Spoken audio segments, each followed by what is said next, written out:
ಗ್ರಾಹಕರಿಗೆ ಒಂದು experience centre ಮಾಡಿದ್ದೀರಾ. ಏನಾದರೂ ಉದ್ದೇಶ ಏನಾಗಿತ್ತು? ಯಾಕೆ ಮುಖ್ಯ? ಹೇಳ್ತೀನಿ ಕೇಳಿ. ನನ್ನ ಉದ್ದಿಮೆ ಜರ್ನಿ 50 ಇಯರ್ಸ್ ಕಂಪ್ಲೀಟ್ ಆಯಿತು. ನಾನು ಉದ್ದಿಮೆ ಶುರು ಮಾಡಿ 2 ವರ್ಷದಲ್ಲಿ ನನ್ನ ಒಂದು ಆಸಕ್ತಿನ ಅದರಲ್ಲಿ ಅಳವಡಿಸಿದೆ. ಏನಂದರೆ ಅಂತಾರಾಷ್ಟ್ರೀಯ ಗುಣಮಟ್ಟ ಆಹಾರ ಯಾವತ್ತು ಅಂತಾರಾಷ್ಟ್ರೀಯ ಗುಣಮಟ್ಟಕ್ಕೆ ಸರಿಸಮಾನವಾಗಿರಬೇಕು. ಸ್ಥಳೀಯ ಗ್ರಾಹಕರಿಗೆ ರುಚಿಕಟ್ಟಾದ ಆಹಾರವನ್ನು ನೀಡಬೇಕು, ಉತ್ತಮ ಗುಣಮಟ್ಟದ ಆಹಾರವನ್ನು ನೀಡಬೇಕು. ಇದೆರಡೂ ಮಾಡಿ ಕೈಗೆಟುಕುವ ಬೆಲೆಯಲ್ಲಿ ಕೊಡಬೇಕು. ಹೆಂಗೆ ಸರ್? ಎಲ್ಲ ಸಾಮಾನ್ಯವಾಗಿ ಎರಡನ್ನು ಪಾಲನೆ ಮಾಡ್ಬೋದು, ಮೂರನೇದು ಭಾರಿ ಕಷ್ಟ. ಹೌದು. ಕೈಗೆಟುಕುವ ಬೆಲೆಯಲ್ಲಿ ಕೊಡ್ಬೋದು, ಗುಣಮಟ್ಟ ಕಳ್ಕೋಬೇಕಾಗ್ಬೋದು. ಆದ್ದರಿಂದ ಮೂರನ್ನು ಪಾಲನೆ ಮಾಡಬೇಕು ಅನ್ನೋ ನಾವು ತತ್ವದಿಂದ ಇವತ್ತು ನಾನು 50 ವರ್ಷದ ಜರ್ನಿನ ಸಕ್ಸಸ್ಫುಲ್ಲಾಗಿ ಮಾಡಲಿಕ್ಕೆ ಸಾಧ್ಯವಾಯಿತು. ಅದರಲ್ಲಿ ಏನು ಅಂತ ಹೇಳಿದ್ರೆ ಒಂದೊಂದಕ್ಕೂ ಒಂದೊಂದು ವಿಷಯ ಹೇಳ್ತೀನಿ ನಾನು. ಎಕ್ಸ್ಪೀರಿಯನ್ಸ್ ಸೆಂಟರ್ ಅಂದರೆ ನಮ್ಮ ಆಹಾರ ಉದ್ಯಮಗಳಿಗೆ ಒಂದು ಬದ್ಧತೆ ಇರಬೇಕು.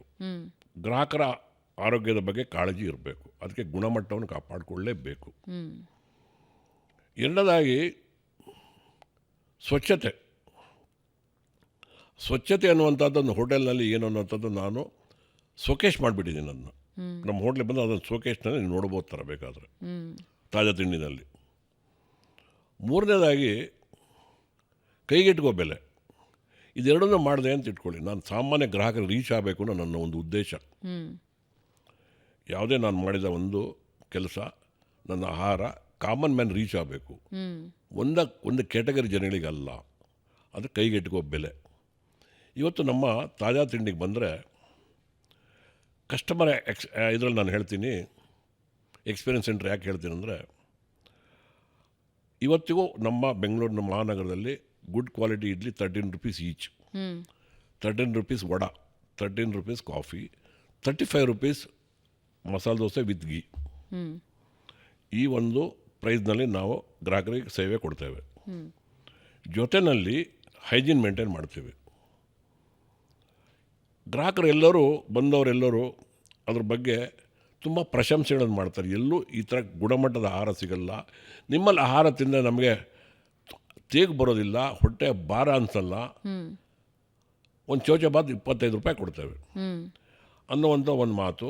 ಎರಡನೇದಾಗಿ ಇನ್ನೂ ಕೆಲವರು ಬಂದು ನಮಗೆ ಈ ಥರ ಆಹಾರ ಎಲ್ಲೂ ಸಿಗಲ್ಲ, ನಾನು ಯಲಹಂಕದಿಂದ ಬರ್ತೀನಿ, ಅಮೇರಿಕಾದಿಂದ ಬಂದು ನಾವು ಒಂದು ವಾರ ಅಲ್ಲಿ ತಿನ್ನಲೇಬೇಕು, ಬಂದಂಥ ಗ್ರಾಹಕರ ಅರ್ಧ ನಮ್ಮ ಏರಿಯಾದ ಈ ಥರದ್ದು ಒಂದು ಮಾಡಿ ಪುಣ್ಯ ಕಟ್ಕೊಳ್ಳಿ, ಈ ಏರಿಯಾದಲ್ಲಿ ಮಾಡಿ ಆ ಏರಿಯಾದಲ್ಲಿ ಮಾಡಿ ಅನ್ನುವಂಥ ಪ್ರತಿ ದಿವಸನೂ ನಾವು ಅಲ್ಲಿ ಕೇಳ್ತೇವೆ. ಅದೆಲ್ಲ ಅವರ ಎಕ್ಸ್ಪೀರಿಯೆನ್ಸು. ಮೂರನೇದಾಗಿ ಇನ್ನೂ ಕೆಲವರು ಏನು ಹೇಳ್ತಾರೆ ಅಂದರೆ, ಇನ್ನು ಧಾರ್ಮಿಕ ವಿಚಾರ ನಮ್ಮದವರಿಗೆ, ನೀವು ಪುಣ್ಯ ಸಂಪಾದನೆ ಮಾಡಲಿಕ್ಕೆ ಎಲ್ಲೂ ಹೋಗೋದು ಬೇಡ, ಇಷ್ಟು ಒಳ್ಳೆಯ ಆಹಾರಗಳು ನಾವು ಮನೆಯಲ್ಲೂ ಮಾಡಲಿಕ್ಕೆ ಸಾಧ್ಯವಿಲ್ಲ ಅಂತ ಆಹಾರಗಳನ್ನು ಮಾಡಿ ನೀವು ಸೇವೆಯನ್ನು ನೀಡ್ತಾ ಇದ್ದೀರಾ ಅನ್ನುವಂಥ ಮಾತುಗಳು ಮಾತಾಡ್ತಾರೆ. ಅದಕ್ಕೆ ನಾನು ಹೇಳಿದ್ದು, ನಾನು ಹೇಳ್ಕೊಂಡ್ರೆ ಹೆಚ್ಚಾಗುತ್ತೆ, ಇದು ಗ್ರಾಹಕರ ಇದು ಅದರಲ್ಲೆಲ್ಲ ಇದೆ, ಗ್ರಾಹಕರೇ ಮಾತಾಡಿರುವಂಥದ್ದು. ಹೀಗೆ ಅದು ಒಂದು ಕಸ್ಟಮರ್ಗೆ ಕೊಡುವಂಥ ಎಕ್ಸ್ಪೀರಿಯೆನ್ಸು. ಆ ನಂತರ ಇನ್ನೊಂದು ವಿಷಯ ಇಟ್ಕೊಂಡಿದ್ದೀವಿ ಇದರಲ್ಲಿ, ನಾವು ನಮ್ಮ ತಾಜಾ ತಿಂಡಿನಲ್ಲಿ ಪಾರ್ಸೆಲ್ ಕಟ್ಟೋದಿಲ್ಲ. ನೀವು ಮನೆಯಿಂದ ಡಬ್ಬಿ ತಂದ್ರೆ ಮಾತ್ರ ಹಾಕ್ಕೊಡ್ತೇವೆ. ಯಾತಕ್ಕೆ ಅಂತ ನೀವು ಕೇಳ್ಬೋದು. ಸ್ವಿಗ್ಗಿ ಝೊಮ್ಯಾಟೊ ಕೊಡೋದಿಲ್ಲ. ನಮ್ಗೆ ತುಂಬ ಡಿಮ್ಯಾಂಡ್ ಇದೆ ಸ್ವಿಗ್ಗಿ ಝೊಮ್ಯಾಟೊ, ನಾವು ಕೊಡೋದಿಲ್ಲ. ಆ 2 ಕೇಂದ್ರದಲ್ಲಿ ಮಾತ್ರ. ಯಾತಕ್ಕೆ? ಅದರಲ್ಲಿ ಗುಣಮಟ್ಟ ಕಾಪಾಡಿಕೊಳ್ಬೇಕು. ಅದರಲ್ಲಿ ಪಾರ್ಸೆಲ್ ಕೊಟ್ಟರೆ ನನ್ನ ಹೋಟೆಲಿಂದ ಒಂದು 100 kg ಗಾರ್ಬೇಜ್ ಮತ್ತು ಡೆಪಾಸಿಟ್ ಆಗುತ್ತೆ ಕಾರ್ಪೊರೇಷನ್ಗೆ. ಒಂದು 100 kgನಾದರೂ ನಮ್ಮ ಹೋಟೆಲ್ ಮುಖಾಂತರ ಹೋದರೆ ನಾವು ಒಂದು ಕಾಂಟ್ರಿಬ್ಯೂಷನ್ ಇರಬೇಕು. ನಮ್ಮ ಗ್ರಾಹಕರಿಗೆ ಮತ್ತು ಆ ಒಂದು ಕೈಚೀಲ ಡಬ್ಬ ತೊಗೊಳ್ಬೋದು ಅರಿವು ಬಂದರೆ, ಇವತ್ತು ಬೆಂಗಳೂರಿನಲ್ಲಿ ಎಲ್ಲರೂ ಅದು ಪಾಲನೆ ಮಾಡಿದ್ರೆ ಲಕ್ಷಾಂತರ kg ಗಾರ್ಬೇಜು ಬೀಳುವಂಥದ್ದು ಕಡಿಮೆ ಆಗ್ತದೆ. ಏನೂ ಬೇಡ, ಮಹಿಳೆಯರು ಒಂದು ಬ್ಯಾಗು ಮಾರ್ಕೆಟ್ಗೆ ಹೋಗ್ಬೇಕಾದ್ರೆ ಒಂದು ಡಬ್ಬಿ ತೊಗೊಂಡೋದ್ರೂ ಕೂಡ ಎಷ್ಟೋ ಗಾರ್ಬೇಜ್ ಕಡಿಮೆ ಆಗ್ತದೆ. ಈ ರೀತಿ ಒಂದು ಅರಿವು ಮತ್ತೊಂದು ಎಕ್ಸ್ಪೀರಿಯೆನ್ಸನ್ನು ಕೊಡೋದಕ್ಕಾಗಿ ನಾವು ಅದನ್ನು ಮಾಡ್ಕೊಂಡಿದ್ದೇವೆ. ಇನ್ನು ನಮ್ಮ ಯೂತ್ ಆಂಟ್ರಪ್ರನರ್ಸ್ಗೆ ಮತ್ತು ಹಿಂದಿನ ಆಸಕ್ತಿ ಉಳ್ಳ ಹೋಟೆಲ್ ಮಾಲೀಕರಿಗೆ ಏನು ಸಂದೇಶ ಅಂತ ಹೇಳಿದ್ರೆ, ಅದರಲ್ಲಿ ಇವತ್ತು ನಮ್ಮ ತಾಜಾ ತಿಂಡಿಗೆ ಸಾಟರ್ಡೆ ಸಂಡೇ 3,000-4,000 ಗ್ರಾಹಕರು ಬರ್ತಾರೆ ಕೇವಲ 10 ಗಂಟೆಯಲ್ಲಿ. ನೀವು ಬೇಕಾದ್ರೆ ಯಾವತ್ತು ಬೇಕಾದ್ರೆ ಬರ್ಬೋದು, ನೋಡ್ಬೋದು. ಅಷ್ಟು ಹೊತ್ತು ಅಷ್ಟು ಗ್ರಾಹಕರು ಬರ್ತಾಯಿದ್ರು ಕೂಡ ಸ್ವಚ್ಛತೆಯನ್ನು ನಿರಂತರವಾಗಿ ನಡೀತಾ ಇರುತ್ತೆ.